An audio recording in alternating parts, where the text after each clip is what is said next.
ជំរាបសួរពុកម៉ែបងប្អូនទាំងអស់គ្នាស្វាគមន៍មកកាន់ថ្នាក់រៀនសម្បត្តិ English ក្នុងមេរៀនថ្ងៃនេះគឺខ្ញុំបានដកស្រង់ចេញពីបណ្ដាញផ្សព្វផ្សាយរបស់សម្ដេចតេជោហ៊ុនសែនជាប្រធានព្រឹទ្ធសភាកម្ពុជាទាក់ទងទៅនឹងការផ្ទុះអាវុធនៅថ្ងៃទី27ខែកញ្ញាឆ្នាំ2025នេះដោយបងប្អូនជិះសាច់ហើយថានៅថ្ងៃនោះគឺមានការប៉ះទង្គិចគ្នាដោយភាគីថៃបានបាញ់មកលើកម្ពុជាហើយកម្ពុជាយើងគឺមិនបានតបតទេដោយសារតែកងកម្លាំងរបស់យើងរក្សាភាពអត់ធ្មត់ហើយរងចាំបញ្ជាពីថ្នាក់លើអញ្ចឹងថ្នាក់លើគឺបានហាមមិនអោយមានការបាញ់តបទៅវិញប្រសិនបើយើងបាញ់តបទៅវិញបងប្អូនជឿជាក់ហើយថាយើងថ្ងៃនេះគឺយើងមិនអាចស្ងាត់អញ្ចឹងទេច្បាស់ជាទឹកភ្នែកទៀតហើយអញ្ចឹងយើងកុំឲ្យខាត់ពេលវេលាយូរយើងមកមើលថាតើសម្ដេចតេជោលោកមានប្រសាសន៍បែបណាទាក់ទងទៅនឹងការផ្ទុះអាវុធនោះអញ្ចឹងខាត់ពេលយូរយើងមកអានពាក្យកលឹះទាំង5ចំនួនសិនអញ្ចឹងពាក្យទី1យើងអានថា transparency មានន័យថាតម្លាភាពពាក្យទី2យើងអានថា neutrality អព្យាក្រឹតភាពពាក្យទី3យើងអានថា credibility ភាពជឿទុកចិត្តបានពាក្យទី4យើងអានថា proposal សំណើពាក្យទី5យើងអានថា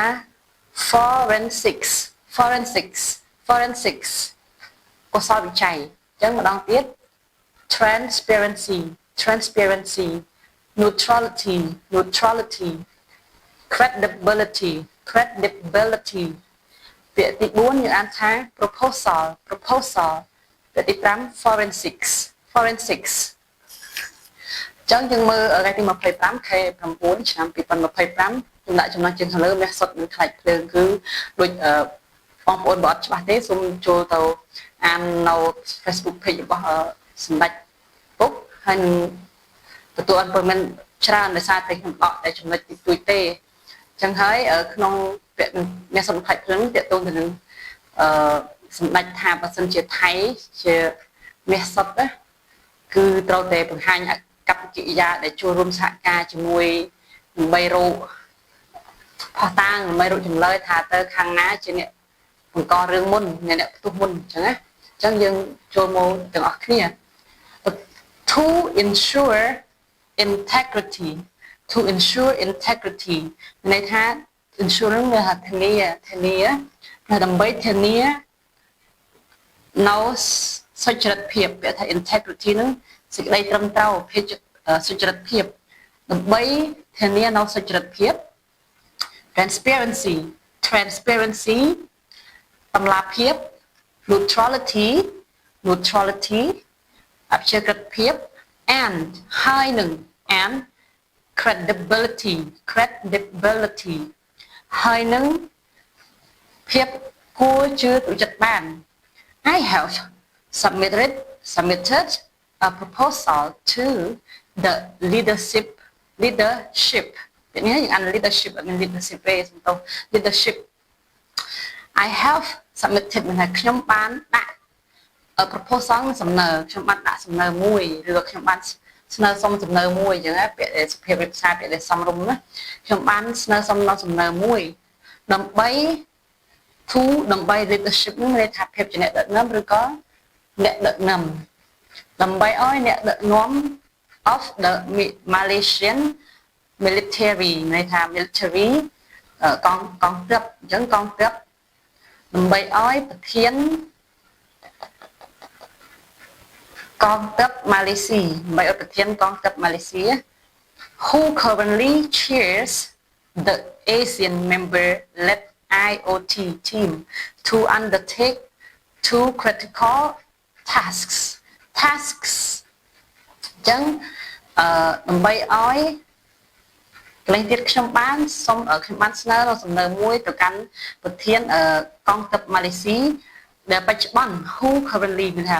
ដែលបច្ចុប្បន្ន chairs មានន័យថាអ្នកមានអំណាចឬក៏អ្នកមេប្រធានអញ្ចឹងណាដែលបច្ចុប្បន្នជាប្រធានអាស៊ានហើយនឹងប្រធានសមាជិកអាស៊ានដឹកនាំ IoT ពាក្យ IoT team IoT I មានថា interim មានថាបណ្ដោះអាសន្ន O មានថា observer T team មានថាក្រុមអង្គការបណ្ដោះអាសន្នដែលបច្ចុប្បន្នជាក្រុមអង្គការបណ្ដោះអាសន្ន to undertake ណា to ធ្វើការ undertake ណាធ្វើការពិនិត្យធ្វើការអីចឹងណា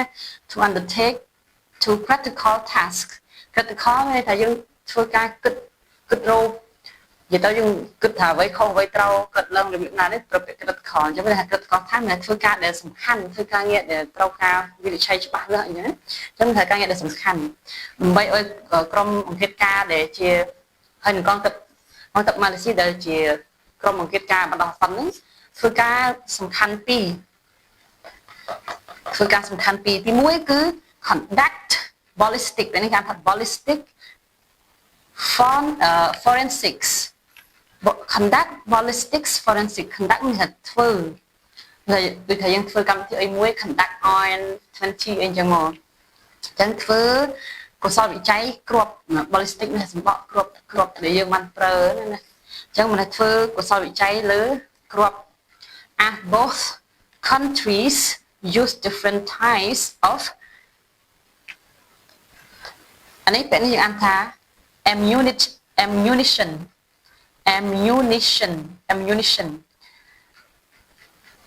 មានថាយុទ្ធោបករណ៍ដូចជាឧបករណ៍ប្រើក្នុងសង្គ្រាមអញ្ចឹងណា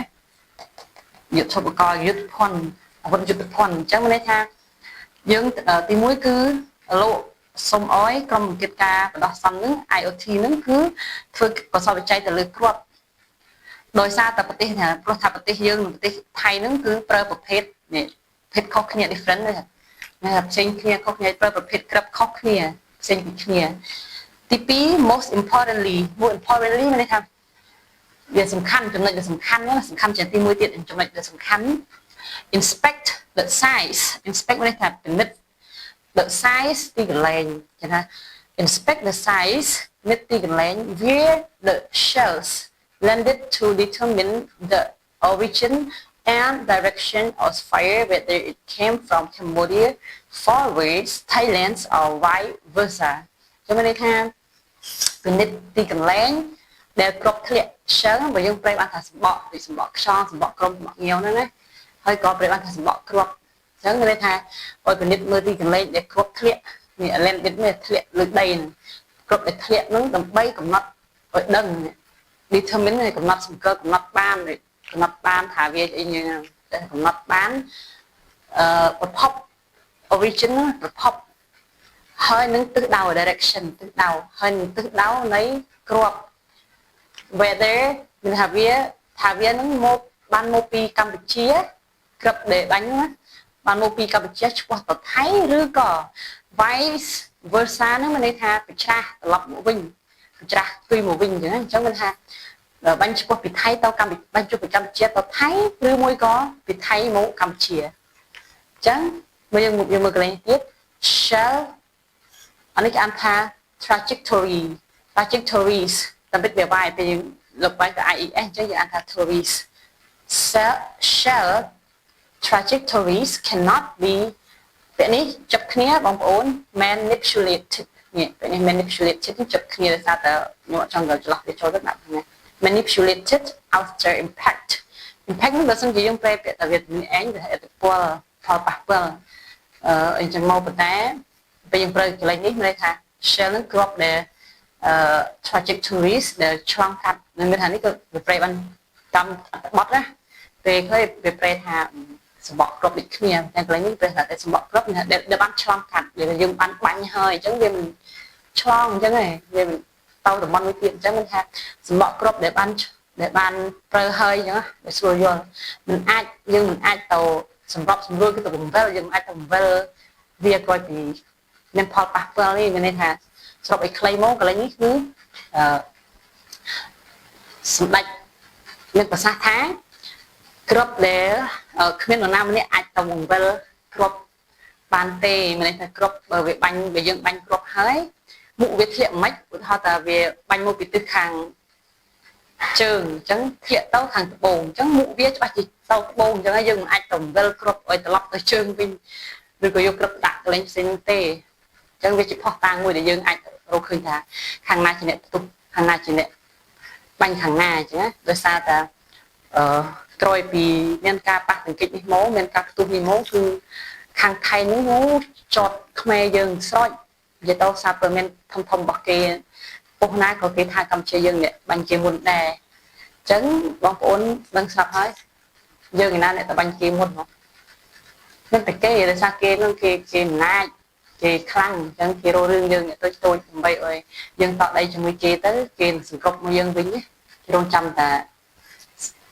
ស្លាប់យើងនឹងឯងភាសាអាក្រក់បន្តិចចោះអញ្ចឹងហើយបន្ទាប់ពីមានការប៉ះទង្គិចគ្នាហើយគឺគេសងខាងជាប់គ្នាទៅសម្ដេចលោកបានស្នប់សុំឲ្យក្រុមកិច្ចការដោះសំនឹងធ្វើការពីរយ៉ាងនេះឯងទីមួយគឺត្រូវសង្កត់សល់ចៃគ្រប់ភាសាតែគ្រប់ប្រទេសទាំងពីរនេះប្រើប្រភេទគ្រប់ខុសគ្នាទីពីរគឺយើងទៅពិនិត្យផ្ទាល់នៅកន្លែងកើតហេតុថាក្រឹបនោះវាធ្លាក់មកពីទិសខាងណាវាធ្លាក់មកពីខាងខ្មែរយើងទៅថៃបាញ់ទៅថៃឬក៏ថៃបាញ់មកខ្មែរយើងអញ្ចឹងហើយលោកបញ្ជាក់ថាអុយកងទ័ពទាំងអស់រក្សានៅរំដៅក្របសម្បកក្របនឹងកុំប៉ះពាល់ទូអុយខាងកុំគិតការបដិសន្ធជាអ្នកពិនិត្យវិនិច្ឆ័យមើលអញ្ចឹងលោកក៏មានប្រសាសន៍ទៀតដែរថាបើសិនជាថៃជាមាសសុទ្ធថៃមិនខ្លាច់ភ្លើងទេអញ្ចឹងមាសសុទ្ធមិនខ្លាច់ភ្លើងទេអញ្ចឹងមានន័យថាថៃនឹងសង្ឃឹមថាថៃនឹងបង្ហាញកាយវិការចូលរួមសហការជាមួយនឹងកម្ពុជាដែរកុំចេះតែចោទអញ្ចឹងយើងចេះតែចោទហើយយើងកិច្ចវេះមានន័យថាបើខាងសភាគីណាបដិសេធនឹងសំណើនេះគឺមានន័យថាខ្លួនឯងនឹងមិនមានបរិសុទ្ធទេខ្លួនឯងជាអ្នកបង្កឲ្យបានមានហ៊ានចូលរួមចូលដៃអញ្ចឹងណាអញ្ចឹងក្នុងវីដេអូនេះខ្ញុំមានតែប៉ុណ្ណេះទេបងប្អូនទាំងអស់គ្នាអរគុណច្រើនសម្រាប់ការទស្សនាវីដេអូរបស់ខ្ញុំពីដើមដល់ចប់សង្ឃឹមថាការចែករំលែកនេះជាប្រយោជន៍ដល់បងប្អូនទាំងអស់គ្នាហើយក៏សូមចាត់បងប្អូនកុំប្រកាន់បើសិនជាឃើញចំណុចខ្លះខាតសូមជួយ comment ខាងក្រោមដើម្បីគេតម្រូវឲ្យវីដេអូរបស់ខ្ញុំកាន់តែល្អប្រសើរជាងមុនអរគុណច្រើនជម្រាបលា